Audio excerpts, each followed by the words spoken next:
சிம்ம ராசி அன்பர்களே, சிங்கம் போல் தோற்றத்தை கொடுக்கக்கூடிய ராசியாக சிம்ம ராசி இருப்பதனால அதில் உள்ள ராசிக்காரங்க எல்லாருமே ஒரு தனித்துவமான ஒரு இடத்த எங்கேயுமே பிடிப்பாங்க. அவங்க எப்பவுமே ஒரு தனித்துவமாக இருப்பாங்க.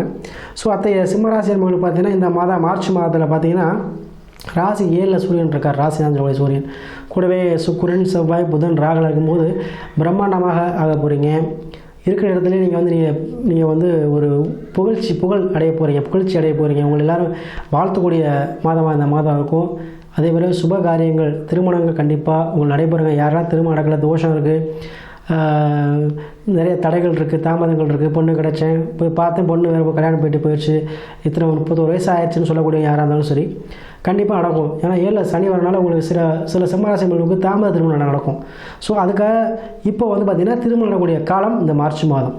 ஏன்னா மார்ச் மாதத்தில் பார்த்திங்கன்னா மாசி பௌர்ணமி 2 தமிழ் மாதங்கள் வருது. ஸோ சுப நிகழ்ச்சி நிறையா நடக்கும். அதுபோல் சிம்ம ராசிக்கு இந்த காலகட்டம் அதிகமான சுப நிகழ்ச்சிகள், திருமணங்கள், குழந்தையின் பிறப்பு, அதே போல் வீடு கட்டுறது, இந்த மாதிரி விஷயங்கள் உங்களுக்கு கை கொடுக்குங்க. அதில் புதுசாக பார்ட்னர்ஷிப் சேருவாங்க, புதிதாக தொழில் தொடங்குவீங்க, மனைவி பேரில் தொழில் தொடங்குவீங்க. இந்த மாதிரி மனைவி மூலமாக ஆதாயம் இருக்கும். ஸோ ராசியில் கேது இருப்பதால் கொஞ்சம் நிதானமாக செயல்படணும், சரிங்களா? குழப்பத்தில் இருப்பீங்க, ஸோ மன விரக்தியில் இருப்பீங்க. ஆனால் இந்த மாதம் மன விரக்தியெலாம் இதாகிருங்க, சரியாயிரும். ஸோ நீங்கள் விநாயகர் வழிபாடு செய்யுங்க. இந்த மாதம் விநாயகர் வழிபாடு செஞ்சீங்கன்னா உங்களுக்கு எல்லா பிரச்சனையும் தீரும், சரிங்களா? விநாயகர் வழிபாடு செய்வது இந்த மாதத்தில் உகந்தது. 8ல் சனி இருக்கிறதுனால தேவையில்லாத பிரச்சனைகளை மாட்டிக்காதீங்க. தேவையான வயசில் மூக்கு நுழைக்காதீங்க.